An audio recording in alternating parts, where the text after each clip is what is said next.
your strength? I would like to talk about an effect called the butterfly effect. আমি যেটা করলাম বিভিন্ন দেশে গিয়ে ইম্প্যাক্ট স্টোরিজ বলা শুরু করলাম, বিভিন্ন দেশের আননোন ফ্যাক্টস গুলো বলা শুরু করলাম। So my dad encouraged me to publish a story. আমার হিডেন ট্যালেন্টের জায়গাটা আমি কি প্রপার জাস্টিফাই করতে পারছি কিনা। To be the youngest person in that time to write a serious book. The brilliant mind, Shubhashish Bhomik. শুভ অপরাহ্ন, কেমন আছেন সবাই? সো ডন ভাই আমাকে বলেছে কিছু বলতে, আমি ভাবলাম যে এটা শুরু করার আগে ছোট্ট একটা গান দিয়ে শুরু করি। হ্যাঁ ঠিক আছে।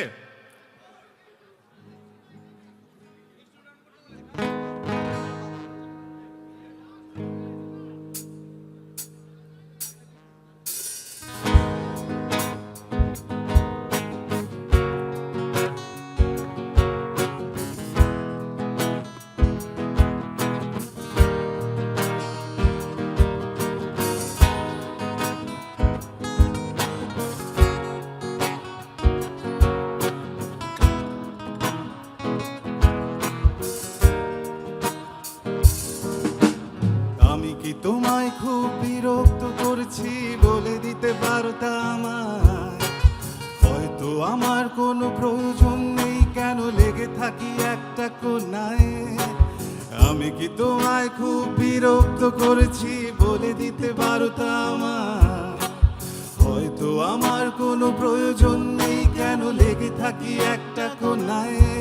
তুমি বলে দিতে পারতাম চিঠি লিখবো না এই ঠিকানা।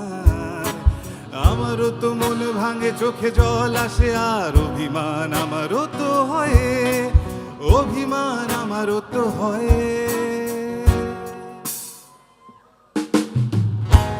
যদি এই মুঠো ভরা শিউলি ফুল, যদি এই খুলে রাখা কানের দুল, লক্ষ্মীটি একবার ঘাড় নেড়ে সম্মতি দাও আমি যাই ছেড়ে।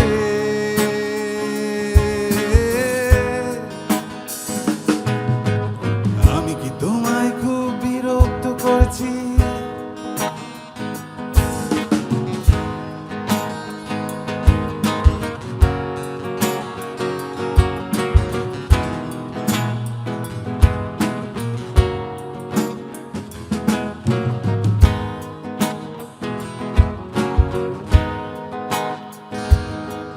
কবিতা, তুমি স্বপ্নচারিণী হয়ে খবর নিও না সবাই। কবিতা, এই নিশাচর আমায় ভেবো না সুখের মোহনা। দেখবে আমাদের ভালোবাসা হয়ে গেছে কখন যেন পদ্ম পাতার জল, পদ্ম পাতার জল। কবিতা, তুমি স্বপ্নচারিণী হয়ে খবর নিও না।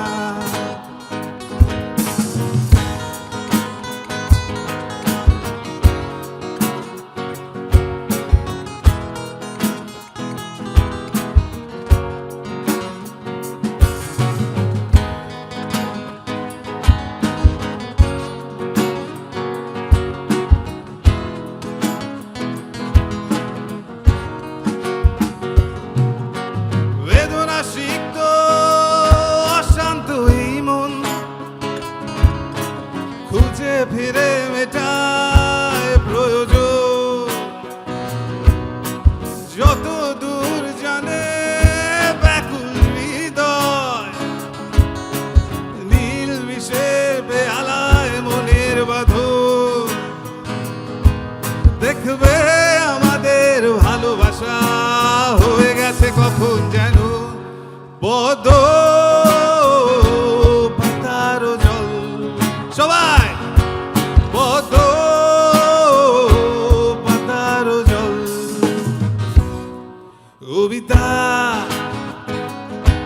তুমি স্বপ্নচারিণী হয়ে খবর নিও না। কবিতা,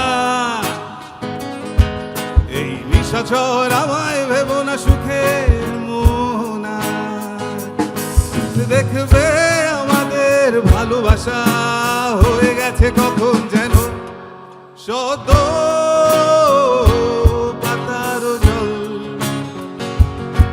পদ পাতার জল পদ পাতার জল পদ পাতার জল Thank you so much. Thank you.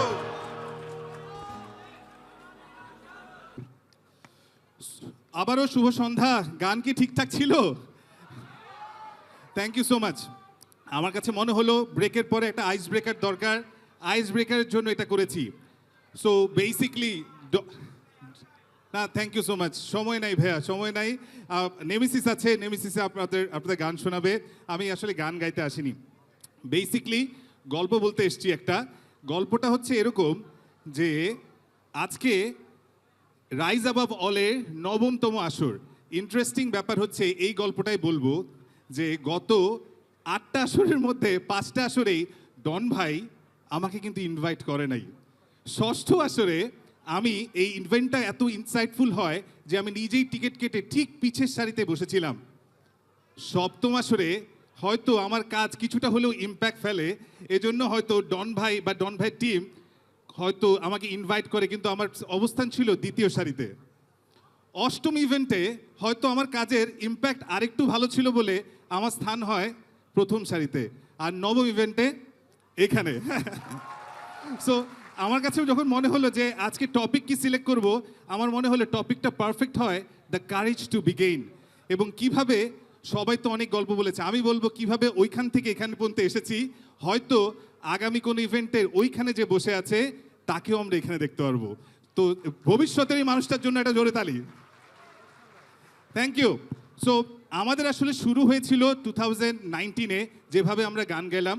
খুব বেশি ভালো গাইতে পারি না, কিন্তু চেষ্টা ছিল। আমরা আসলে শুরু করার চেষ্টা করেছিলাম, এবং যেই 3টা গল্পর মাধ্যমে বা যে 3টা শিক্ষা আমরা পেয়েছি গত 7-8 বছরে, সেই 3টা গল্প বলার চেষ্টা করব। প্রথম গল্পটা হচ্ছে ইনফ্যাক্ট নো ইয়োর স্ট্রেংথ। এই গল্পটার কারণেই আমরা আসলে এই জায়গাটাতে আছি। সো 3টা গল্পের মধ্যে প্রথম গল্পটা আমি ঋতুরাজকে বলবো, আর বাকি 2টা গল্প আমি বলবো। ঋতু, তুমি যদি আসো। সো এই গল্পটা প্রথমে ও বলবে। সো 2019 সালে যখন আমরা শুরু করি, আমরা দুজনই স্ট্রাগল করছিলাম আমাদের স্ট্রেংথ নিয়ে। আমার সময় লেগেছে প্রায় 32-33 বছর নিজেকে খুঁজে পেতে, আর ওকে চেষ্টা করেছিলাম আমি খুঁজে দেওয়ার জন্য। প্রথম গল্পটা ও বলুক, তারপরে 2টা গল্প আমি বলবো। Thank you, Baba. So, before in 2019, it was COVID-19 time, and nobody knew us, and we were just ordinary. So me and my father started uploading these videos and song covers, wearing matching clothes, showing our bonding, and we used to post them in these social media platforms. So here you can see we sing together, and we got our first biggest opportunity, which was the Robi TVC, and it was the start of our journey. So I would like to talk about an effect called the butterfly effect. So what happened is we made small steps by uploading some small videos, and they came out big as we got our first TVC, which was from Robi. So me and my dad started exploring these new things. Like I started writing, and I started learning about more things. So I learned writing from my school, and I started implementing them. So my dad encouraged me to publish a story. And this is my first book, The Goodwill Factory. And this was my first ever book that I wrote. And this is how it looks like. So I'm still thankful for all of the people who bought my books and everyone for the support. And you can see many people liked it. And it led to my first award, which was the Rokumari Bestseller Award. And you can see that many people bought the book. That's why I got the Rokumari Bestseller Award. But that didn't stop me. I kept on writing. I didn't stop. And I kept on practicing my writing. where this is my second book, which is The Guru Factory 2, a part of the series, where I kept on practicing my writing and kept on writing more books. And that led to my other award, which is the youngest person to write a serious book at that time. And it's a Guinness World Record. So I've gotten it to be the youngest person in that time to write a serious book. And the series was The Guru Factory. So these small steps actually brought something big. And it was because of my courage. So we explored more. I practiced writing, and I thought I was good at it until I learned more techniques. So I got into some courses, I started learning, and I wrote more books. I didn't stop. This is my series, Around the World with Rituraj. This is a travel story series, and I kept on going. And as I developed my writing skill, I also won the gold medal in writing competitions. This is the national writing competition, gold medal. And I also got the Queen's Commonwealth bronze recognition from the Queen's Commonwealth essay competition, and it's international. And for my, all my books that I wrote, I've got some earnings. But I believe that I shouldn't keep them, and I believe there are more people out there who are more curious, and they deserve for education. They deserve education. So me and my father started a campaign, Amrao Porte Chai, where we gave all the earnings from our books to these underprivileged kids, and it gave them a chance for education. So for the first time, I tried to put an impact, and just because of that, I also got my award, which was the Diana Award, and I'm the youngest person in Bangladesh to get it. So it's a lot. Everything is interconnected, and I believe it was because of my father, my parents, and everyone who have helped me. And these small changes, as I've talked about the butterfly effect, to achieve something big, you need to start off small. And I also got the Best Content Creator Award, as mentioned, kids category 2 times. So I kept on exploring my talent. Right now, as I have more pressure from my studies, I've reduced my content creation things and everything, but I kept on going still. I continued my content creation, my writing, and I believe that these small changes can make an impact. So I believe the courage to begin is when you find your strength, when you discover your strength, and the activities that energize you. So you have to learn your passion, know yourself, and go for something that you see yourself doing for the future. So thank you everyone for listening. Over to Baba. Thank you so Ritu আসলে ওর স্ট্রেংথের জায়গাটা খুঁজে পেয়েছিল, but I was still searching for my hidden talents as well. So second যে গল্পটা যেটা আমাকে খুব ইন্সপায়ার করে, সেটা হচ্ছে ভ্যালু অফ ইম্প্যাক্ট। সেটা আমার লাইফে, আমি বারবার বলছি, আমার লাইফে আমি যতটুকু অ্যাচিভ করেছি, সেটা এই জিনিসটা যখন বুঝতে পেরেছি যে আমার প্রতিটা কাজের মাধ্যমে যদি আমি আমার কোনো লাইফে কাউকে কোনো উপকার করতে পারি, তাহলে এটার ইম্প্যাক্ট অনেক বেশি, বা এটা ইম্প্যাক্টটা আসলে এক্সপোনেনশিয়াল হয়ে যায়। সো এই জিনিসটা যেদিন থেকে আমি বুঝতে পারলাম, সেইটা আমাকে আসলে অনেক উপরে নিয়ে যায়। এবং সেটা আমি যদি একটু উদাহরণ দিয়ে বুঝাই, সেটা হচ্ছে যে আমি বলছিলাম যে আমি আমার স্ট্রেংথ খোঁজার চেষ্টা করছিলাম, এবং আমার স্ট্রেংথের জায়গাটাতে আমি বের করলাম যে আমি হয়তো কোনো জটিল জিনিসকে সহজ করে বোঝাতে পারি। এইটা আমার একটা হিডেন স্ট্রেংথের মধ্যে পড়ে। সো ওই জিনিসটার জন্যই আমি যেটা করলাম, যে গান যেহেতু আমরা খুব ভালো গাই না, আমাদের কাছে মনে হয় যে কোন জিনিসটা করলে ভালো হয়, তখন আমার মাধ্যমে আমি যেটা করলাম, বিভিন্ন দেশে গিয়ে ইম্প্যাক্ট স্টোরিজ বলা শুরু করলাম, বিভিন্ন দেশের আননোন ফ্যাক্টসগুলো বলা শুরু করলাম, এবং এটা ভাইরাল হওয়া শুরু করে, মানুষজন পছন্দ করা শুরু করে, কারণ মানুষ বিভিন্ন ধরনের ইনফরমেশন পাওয়া শুরু করে। এবং এই জিনিসটা আমাদেরকে এত দূরে নিয়ে যায়, আমাদেরকে প্রায় 1.8 মিলিয়ন ফলোয়ার নিয়ে আসে, গত 11 মাসে আমাদের 300 মিলিয়নের উপর ভিউজ নিয়ে আসে। মোস্ট ইম্পর্টেন্টলি এগুলো বিভিন্ন দেশ থেকে দেখে। কারণ আমি যেটা বলছিলাম যে এই জিনিসগুলো শুধুমাত্র ভিউজটা ইম্পর্টেন্ট না, যে মানুষ কীরকমভাবে ইম্প্যাক্ট করছে। আমি ইম্প্যাক্টটা দেখাচ্ছি। ইম্প্যাক্টটার আগে এই জিনিসটা আপনারা দেখেছেন? এটার একটা ইম্প্যাক্টফুল জিনিস আমি যখন আবিষ্কার করলাম যে গল্প আমার বলতে ভালো লাগে, সো বিভিন্ন ব্র্যান্ড আসা শুরু করে। বিভিন্ন ব্র্যান্ডের গল্পগুলোকে আমি চেষ্টা করি এমনভাবে বলার যেটা মানুষের কিছুটাও উপকার আসে। ব্র্যান্ডের উপকার আসবে, কিন্তু তার চেয়ে ইম্পর্টেন্ট হচ্ছে ভ্যালুটা কি দেওয়া যায়। এবং বলতে পারবেন এই ভিডিওটা অর্গানিকলি এবং পেইড কত ভিউ হয়েছে? আনুমানিক 24 মিলিয়ন একজন বলছে। Anyone else? রাইট, অলমোস্ট 42 মিলিয়নের কাছাকাছি চলে যায়। মোস্ট ইম্পর্টেন্টলি যেই ব্র্যান্ডটার জন্য করেছিলাম সেই ব্র্যান্ডের 3 মাসে আর্নিং আসে প্রায় 1 কোটি টাকার কাছাকাছি। So that is the most amazing thing, impact, যে ভ্যালু অফ ইম্প্যাক্ট। তো ভ্যালু অফ ইম্প্যাক্ট যখন বলছিলাম তখন এটা আমি আরও চালানোর চেষ্টা করি। এবং আমি বিওয়াইডির সাথে শুরু করে কাজ করা শুরু করি। ইনফ্যাক্ট বিওয়াইডির যে জিনিসগুলো আমি দেখি যে ওদেরও বেশ বড় রকমের একটা লিড আসে এবং পাশাপাশি ওদের সেলসেও একটা বেশ ভালো রকমভাবে ইম্প্যাক্ট ফেলে। এবং এইটা আমি আরও কন্টিনিউ করতে থাকি। দেশে এবং বিদেশে অনেকগুলো ব্র্যান্ডের সাথে কাজ অটোমেটিকলি চলে আসছে। So I never ever chase any brand rather than try to basically add value. ওই ভ্যালুটাই আমাকে এনে দেয় হচ্ছে গিয়ে মানুষের কাছে পৌঁছাতে। কিন্তু তারপরও আমি এক্সপ্লোর করার চেষ্টা করতেছিলাম যে আমার হিডেন ট্যালেন্টটা কি। বাট এই জিনিসগুলো আমাকে যেটা করে, আমি গ্লোবালি প্রেজেন্ট করতে পারি আমার কন্টেন্টটাকে। এবং আমি বাংলাদেশে এবার এশিয়ার top outstanding netizen digital marketer হিসেবে সিলেক্টেড হয়েছি। এবং আমি এবার শ্রীলঙ্কা থেকে এই পুরস্কারটা নিব। এবং ওই জিনিসগুলোই ঋতু একটা বাটারফ্লাই এফেক্টের কথা বললো, ছোট ছোট জিনিসগুলো করে আসতেছিলাম। ওইটাই আমাকে ইনফোটেইনমেন্ট কন্টেন্ট ক্রিয়েটার অ্যাওয়ার্ড এনে দিয়েছে, best content creator of the year এনে দিয়েছে।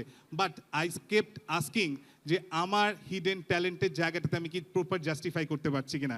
বাই প্রফেশন আমি একজন ইঞ্জিনিয়ার, আমি 17 বছর ধরে এনার্জিতে কাজ করতাম। তাহলে ওই সেক্টরটা তো আনটাচ রয়ে গেল, সেই জায়গায় কি করা যায়। সো আমি এই মানুষটাকে দিয়ে ভয়ঙ্কর লেভেলের ইন্সপায়ার্ড।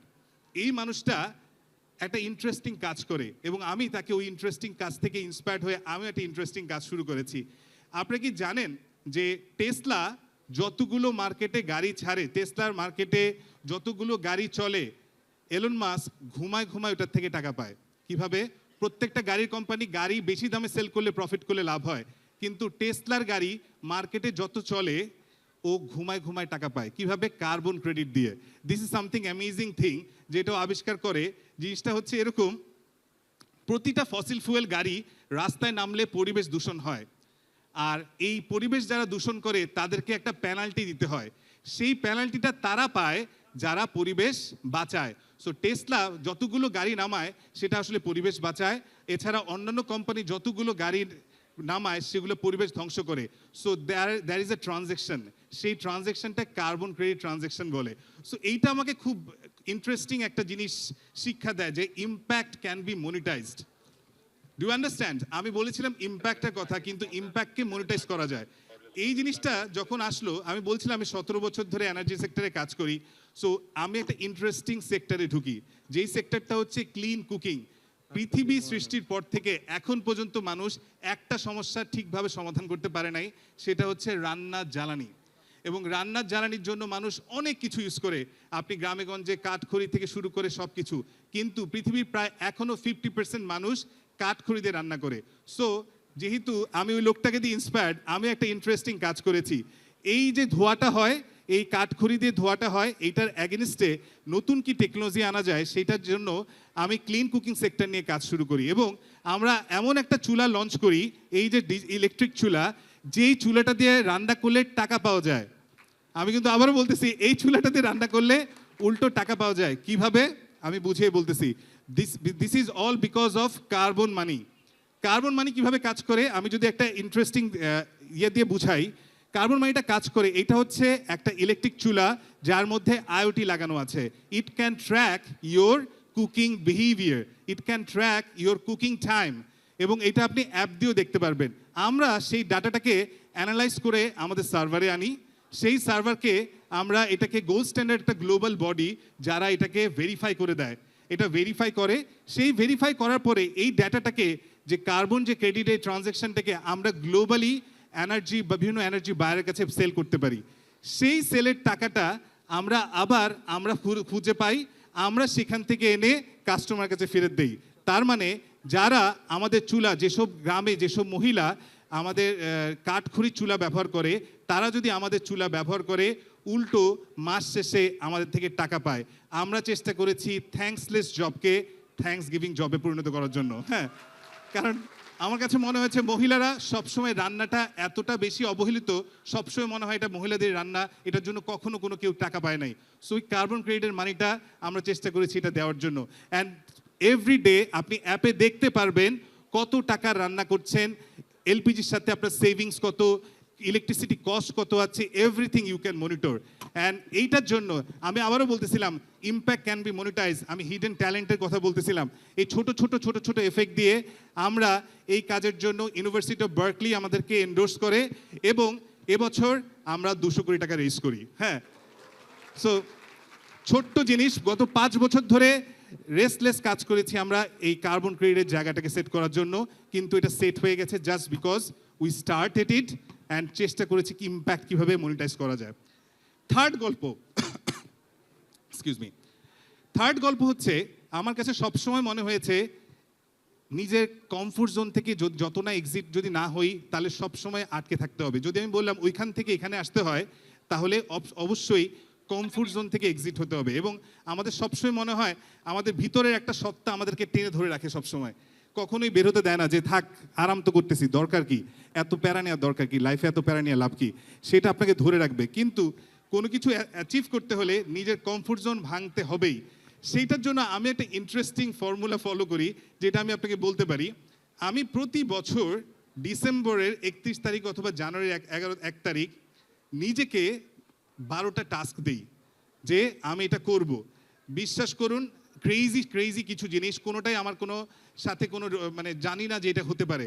যেমন 2023 সালে আমি একটা ভিডিও করে পাবলিশ করেছিলাম এবং দি ক্যাপে এটা পাবলিশও হয়েছিল। আমি বলেছিলাম এবছর আমরা এমন কিছু করতে চাই আমি বা আমার সন্তান পুরো পৃথিবীতে বাংলাদেশের নামকে উজ্জ্বল করব, এবং সেই বছরই ঋতু গিনিস ওয়ার্ল্ড রেকর্ড পায়। হ্যাঁ, ট্রাস্ট মি, আমি জানতাম না, কিন্তু এটা just as a dream, comfort zone থেকে বের হয়ে রাখা, নিজেকে পুশ করা।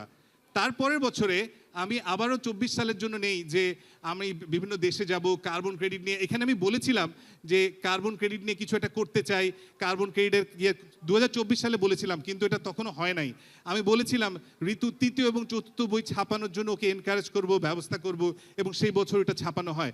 যতগুলো আমি বলেছিলাম ম্যাক্সিমাম জিনিসই আমার যে মনে হয়েছে আমি এস্টাবলিশ করেছি। এবং আরও ইন্টারেস্টিং জিনিস হচ্ছে 2024 সালের 31শে ডিসেম্বর মানে 25 সালের শুরুতে বলেছিলাম কার্বন ক্রেডিট নিয়ে ফাইন্যান্সিং আনলক করার চেষ্টা করব। আমরা 2025 সালে 2 মাস আগে এই 200 কোটি টাকা রেজ করলাম। এটা কিন্তু 2024-25 সালের শুরুতে বলেছিলাম। মোস্ট ইন্টারেস্টিংলি এখানে লেখাও ছিল স্টার্ট আপ নিয়ে, এখানে ককরোচ স্টার্ট আপ নামে একটা বই লিখবো। যদিও আমি লেখক না, কিন্তু আমার কাছে মনে হয়েছে যতটুকু লার্নিংস আছে কীভাবে শেয়ার করা যায় সেই বইটা আমি শেয়ার করি। এবং আরও ইন্টারেস্টিং বলেছিলাম যে চেষ্টা করব আমার এই লার্নিংসগুলোকে বিভিন্ন ওয়ার্কশপে শেয়ার করার জন্য, এবং হু নোজ এইটা তাদের মধ্যে একটা ওয়ার্কশপ। সো আমার কাছে মনে হয়, সো ইন এ নাটশেল আমার কাছে মনে হয় রাইজ অ্যাবভ অলে, আমি যদি রাইস জিনিসটাকে নিয়ে বলি, আমি এলন মাস্কের রেজিলেন্স জিনিসটা খুব পছন্দ করি। যতবার ফেল করে ততবারও চেষ্টা করে রেজিলেন্স ব্যাপারটা নিয়ে। আমি বিশ্বাস করি ইম্প্যাক্টে প্রত্যেকটা কাজ নিয়ে যাতে অন্য কারো না কারোভাবে হেল্প হয়, ইম্প্যাক্ট ফেলে, সেটা মনে রাখার জন্য অবশ্যই নিজের স্কিল জায়গাটাকে খুঁজে পাওয়া, নিজের কোনটা করতে ভালো লাগে সেটাকে বেশি ফোকাস করা, এবং last but not the least exit from your comfort zone. Thank you so much. আমার মনে হয় আমি এক্সপেক্ট করবো নেক্সট ইয়ার ওখান থেকে কেউ একজন এখানে এসে তারও এরকম সাকসেসফুল গল্প বলবে। Thank you so much. Thank you. Shubhashita, thank you so much. I tell you guys something. আমি রিসেন্টলি সিঙ্গাপুরে যাই একটা লিডারশিপ কনফারেন্সে।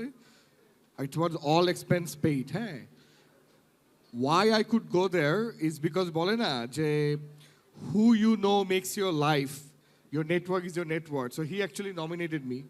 And then I apply, I got selected as one of the emerging leaders from Bangladesh. 80টা দেশ থেকে 80 জন গেছিল, যেটা উনি আগে গেছিল, and then he nominated me because he's alumni, এবং এখানে আপনি চাইলে যেতে পারবেন না, and alumni has to nominate you. So he is a man of quality in every single way. উনার কাজ, উনার content, the way he's raising his son is amazing. So অনেক জোরে হাততালি হবে. Some I'll request our three wonderful ladies to come on the stage so that our stage থেকে নামতে না হয়. Come on the stage and give Shubhashish some of the token of appreciation.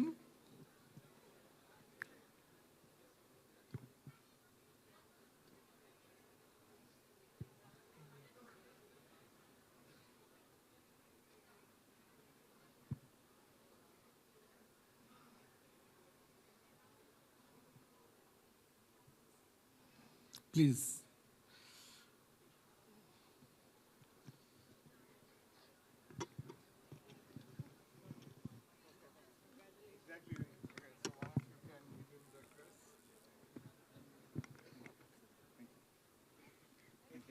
Okay, camera, can you take?